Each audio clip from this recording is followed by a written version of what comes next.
नमस्कार, स्वागत है आपका हमारे चैनल में। आज के इस वीडियो में झारखंड करंट अफेयर से टॉप 30 प्रश्न देखेंगे। ये आपका 2025-26 के most important current affair Jharkhand JSSC exam के लिए इम्पॉर्टेंट है और आपका एक फील्ड वर्कर इसी प्रकार से जेपीएससी और झारखंड के तमाम एग्ज़ामों के लिए, तो आप इसे ज़रूर कंप्लीट कीजिए। चलिए एक एक करके प्रश्नों को कवर करते हैं। आप यहाँ पे अच्छे से प्रैक्टिस और रिवीजन कर सकते हैं ताकि आपके आने वाले एग्ज़ाम में किसी भी प्रकार से कोई भी प्रश्न गलती और ना छूटे। सैयद मुश्ताक अली ट्रॉफी 2025-26 के फाइनल में झारखंड ने किस राज्य को हराकर खिताब जो है से जीता है? तो इस प्रकार से हमारा यहाँ करेक्ट आंसर क्या होगा? अगर हम बात करें तो ईशान किसान फाइनल में आप जानते हैं कि सैयद मुश्ताक अली ट्रॉफी झारखंड की तरफ से ईशान किसान खेले थे, वो कैप्टेंसी कर रहे थे, तो यहाँ पे जो है से झारखंड जीता और ये पहली बार जीता। ऐतिहासिक किताब है, आप ये भी याद रखिए। 69 रनों से हरियाणा को हराकर ये जीते हैं। मोस्ट इम्पॉर्टेंट होगा आपके लिए ये। और मैन ऑफ द मैच का जो अवार्ड दिया गया लास्ट फाइनल मैच में, वो भी ईशान किसान को दिया गया। ये आपके लिए इम्पॉर्टेंट हो जाएगा। आप ये भी याद रखिए कि शानदार पारी खेला गया और ये जीत भी दर्ज किया गया, तो आपका हरियाणा हो जाएगा। इसके बाद हमारा नेक्स्ट है, देखिए कि सैयद मुश्ताक अली ट्रॉफी 2025-26 में झारखंड टीम के कप्तान कौन थे जिन्होंने शानदार प्रदर्शन किया? तो ईशान किसान थे, आप याद रखिएगा। अब आपका अगला प्रश्न है, और प्रश्न ये है कि 38वें राष्ट्रीय खेल यानी नेशनल गेम का आयोजन भारत के किस राज्य में किया गया था? तो 3 का राइट आंसर आपका यहाँ पे हो जाएगा सी, याद रखिएगा, उत्तराखंड में। यानी 38वें राष्ट्रीय खेल जो नेशनल गेम था, इसका आयोजन भारत के उत्तराखंड में किया गया था। और यहाँ से जेपीएससी में क्वेश्चन पूछा गया है। देखिए आपसे क्वेश्चन ये है कि 38वें राष्ट्रीय खेलों में झारखंड कुल 25 पदक जीतकर पदक तालिका में कौन सा स्थान रहा? ये आपके लिए इंपॉर्टेंट होगा, ये क्वेश्चन आपको नहीं भूलना है।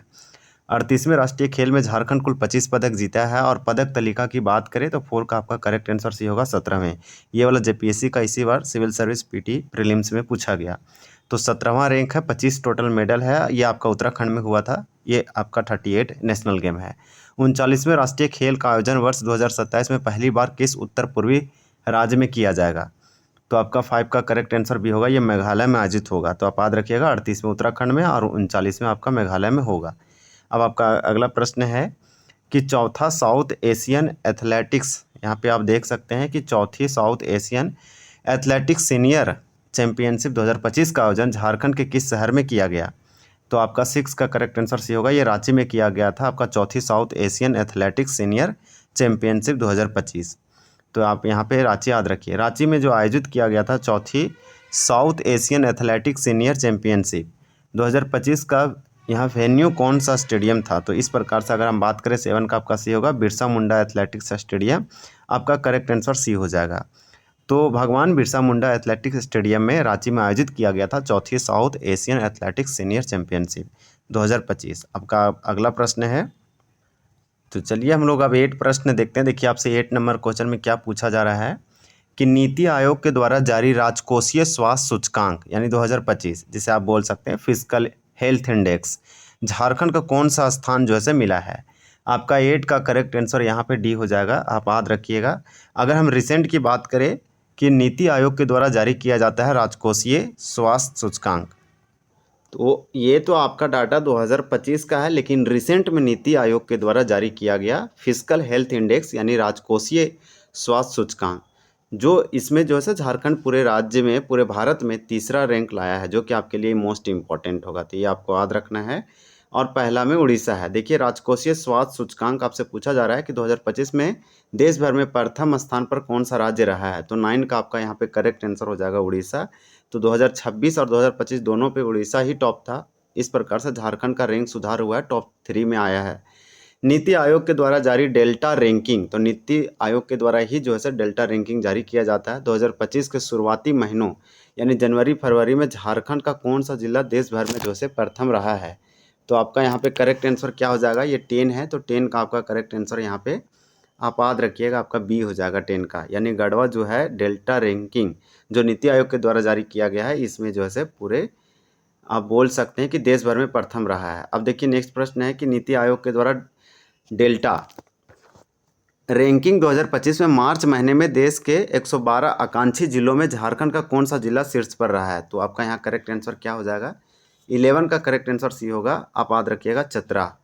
तो ये आपका 112 जो इंस्पिरेशनल डिस्ट्रिक्ट है यानी आकांक्षी जिलों है, उसमें झारखंड का कौन सा जिला टॉप पर रहा है? नीति आयोग के द्वारा यहाँ पे डेल्टा रैंकिंग जारी किया गया था, तो ये आपका चतरा हो जाएगा। अब नेक्स्ट प्रश्न आपका देखिए, यहाँ पे क्वेश्चन नंबर 12 है कि पंचायत उन्नति सूचकांक 2025 के अनुसार झारखंड का कौन सा जिला जो है से आप बोल सकते हैं कौन सा जिला राज्य भर में पहले स्थान पर रहा? तो आपका करेक्ट आंसर 12 का क्या हो जाएगा? तो ये हो जाएगा लोहरदगा। तो पंचायत उन्नति सूचकांक 2025 के अनुसार झारखंड का कौन सा जिला बोल सकते हैं कि राज्य में सबसे टॉप है? तो आपका लोहरदगा करेक्ट आंसर है। इसी प्रकार से नेक्स्ट क्वेश्चन है और क्वेश्चन 13 है कि पंचायत उन्नति सूचकांक 2025 में झारखंड के किस जिले का प्रदर्शन सबसे खराब रहा है? तो 13 का राइट आंसर सी हो जाएगा सरायकेला खरसावां। आप ये भी याद रख सकते हैं, दोनों तरीके से ये क्वेश्चन बनाया गया है। स्वच्छता सर्वेक्षण 2025 की रिपोर्ट में 3 से 10 लाख की आबादी वाले शहरों की श्रेणी में जमशेदपुर को देश भर में कौन सा स्थान मिला था? तो 14 का आपका करेक्ट आंसर सी होगा तीसरा। 3 लाख से 10 लाख की आबादी वाले शहरों में स्वच्छता सर्वेक्षण 2025 की रिपोर्ट में जमशेदपुर को टॉप 3 में आया था। अब देखिए, लगातार 5वें वर्ष झारखंड का सबसे स्वच्छ शहर होने का गौरव जो है किसे प्राप्त हुआ? तो 15 का करेक्ट आंसर भी हो जाएगा जमशेदपुर। अब हमारा नेक्स्ट क्वेश्चन है कि स्वच्छता सर्वेक्षण 2025 की मुख्य थीम निम्नलिखित में से क्या निर्धारित की गई थी? तो 16 का आपका भी हो जाएगा बढ़ाए हाथ और करे सफाई साथ। तो इस प्रकार से ये आप बोल सकते हैं स्लोगन टाइप से रखा गया था, लेकिन आपके लिए ज़्यादा इंपॉर्टेंट ये नहीं है।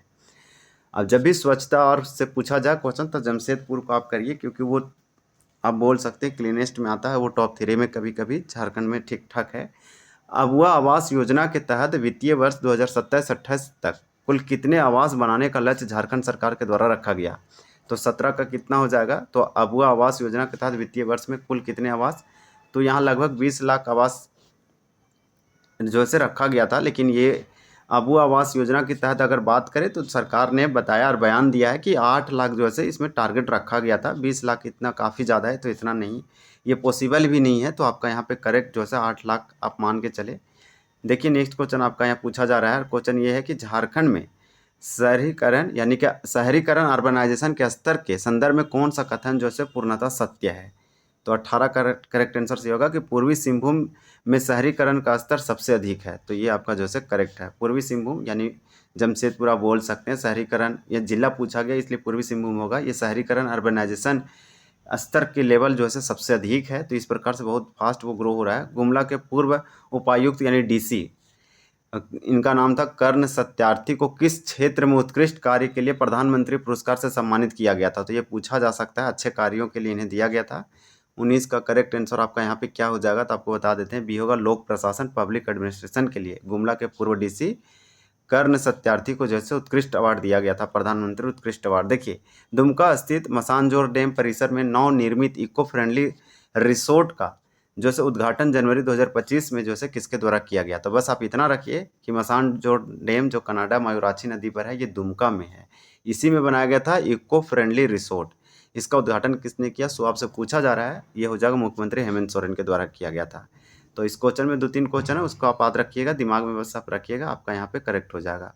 अब नेक्स्ट क्वेश्चन देखिए आपका क्या है कि मसानजोर डैम को अन्य किस नाम से भी जाना जाता है, क्योंकि इसका निर्माण एक विदेशी देश के सहयोग से हुआ था? तो इसे कनाडा डैम के नाम से जाना जाता है, क्योंकि कनाडा के सहयोग से हुआ था। कहाँ पे है? दुमका में है, मायूराक्षी नदी पर। देखिए नेक्स्ट क्वेश्चन है कि मायूराक्षी नदी पर निर्मित झारखंड का सबसे लंबा नदी पुल रिवर ब्रिज आप बोल सकते हैं दुमका में बना है, इसकी लंबाई कितनी है? तो झारखंड का सबसे लंबा नदी पुल है, तो यहाँ पे आपका 22 का करेक्ट आंसर क्या हो जाएगा? याद रखिएगा 2.34 किलोमीटर।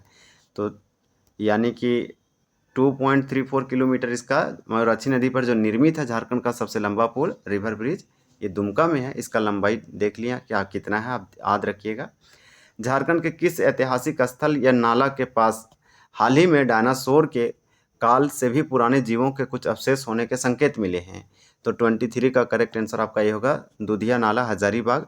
अब आपका अगला प्रश्न है, अगला प्रश्न ये है कि रांची जिले के मुरी रेलवे स्टेशन का नाम बदलकर किस महान स्वतंत्रता सेनानी और विभूतियों के नाम पर रखा गया है? ये क्वेश्चन हम लोग कल भी किए थे, आप नहीं देखें तो ज़रूर देखिए, क्योंकि आपको वहाँ पे कुछ कुछ क्वेश्चन अच्छे क्वेश्चन मिलेंगे। ये रघुनाथ महतो जंक्शन कर दिया गया है, जो मुरी रेलवे स्टेशन है जो रांची में, इसका नाम चेंज किया गया है। नेक्स्ट क्वेश्चन आपका देखिए, अगला प्रश्न क्या है, अगला प्रश्न ये है कि भारत का पहला ग्लोबल एक्टिव सिटी जो है बनने का गौरव झारखंड के किस शहर को प्राप्त है? तो 25 का आपका करेक्ट आंसर यहाँ पे हो जाएगा सी, बोकारो। बोकारो ग्लोबल एक्टिव है। अब देखिए आप अगला क्वेश्चन है कि अमृत महोत्सव के तहत देश के 75 महत्वपूर्ण जलाशयों में शामिल तोपचांची झील झारखंड राज्य के किस जिले में है? तो ये झील है तोपचांची झील, ये झारखंड में कहाँ है, किस डिस्ट्रिक्ट में, सो पूछा जा रहा है। 26 का भी हो जाएगा। धनबाद में तोपचांची झील है, आप याद रखिए। जब भी पूछा जाए झारखंड के किस जिले में तोपचांची जो है आपका यहाँ पूछा जाएगा कि झील है, तो आपका यहाँ पे हो जाएगा क्या, तो धनबाद होगा। तो अमृत महोत्सव के तहत जो है देश के 75 महत्वपूर्ण जलाशयों में से शामिल किया गया है। अब आपका अगला प्रश्न है, प्रश्न ये है कि बोकारो के प्रसिद्ध पर्यावरण कार्यकर्ता जगदीश महतो का हाल ही में निधन हो गया। उन्होंने कितनी वन सुरक्षा समितियों का गठन किया था? ये भी क्वेश्चन हम लोग देखे थे, तो कुछ क्वेश्चन आपको यहाँ रिपीट होता हुआ दिख रहा है। तो आपका 27 का राइट आंसर क्या हो जाएगा? तो सी होगा, 450 से अधिक हो जाएगा। तो 450 आप याद रखिएगा। अब देखिए हम लोग का 2-3 क्वेश्चन और है। अब आपका अगला प्रश्न इसमें है कि सुप्रसिद्ध लेखिका रोज करकट्टा का प्रसिद्ध कविता संग्रह पाघा जोरी जोरी रे घाटो मुख्य रूप से किस विषय पर केंद्रित है? 28 का बी होगा, आप याद रखिएगा, नारी मन के अभिव्यक्ति। अब हमारा नेक्स्ट प्रश्न है कि 1971 के भारत पाकिस्तान युद्ध में परमवीर चक्र विजेता अल्बर्ट एक्का के साथ वीरता से लड़ने वाले किस खिलाड़ी झारखंडी योद्धा का निधन 10 जनवरी 2026 को हुआ है? तो वीरता से लड़ने वाले किस झारखंडी योद्धा का 10 जनवरी 2026 को हुआ? 100 क्वेश्चन पूछा जा रहा है। आपका 29 का यहाँ पे करेक्ट आंसर डी होगा, सूबेदार मेजर रिटायर्ड घासीराम महतो। अब आपका अगला प्रश्न है, इस वीडियो का लास्ट और अंतिम है। देखिए झारखंड के वर्तमान शिक्षा मंत्री रामदास सोरेन किस विधानसभा क्षेत्र से विधायक निर्वाचित हुए थे? तो इनका, अब ये तो शिक्षा मंत्री नहीं है, अभी वर्तमान में शिक्षा मंत्री कौन, आप कमेंट करके बताइए। ये इनका डेथ हो गया। आपका यहाँ 30 का करेक्ट आंसर क्या हो जाएगा? घाटशिला। तो ये घाटशिला पे उपचुनाव भी हुआ, तो आप यहाँ करेक्ट आंसर बता दिए। अभी करंट में एजुकेशन मिनिस्टर, शिक्षा मंत्री कौन है? इससे पहले रामदास सोरेन था। अभी किसे एडिशनल आप बोल सकते हैं कि अतिरिक्त प्रभार दिया गया है, तो आप ज़रूर कमेंट करके बताइए। तो एक छोटा सा वीडियो था, कुछ क्वेश्चन रिपीट हम लोग रिवीजन किए और कुछ क्वेश्चन न्यू क्वेश्चन था। अब हम लोग फ्रेश क्वेश्चन लाएंगे और अच्छे से और इम्पोर्टेंट क्वेश्चन। तो चलिए वीडियो को एंड करते हैं। वीडियो देखने के लिए आपका बहुत बहुत धन्यवाद।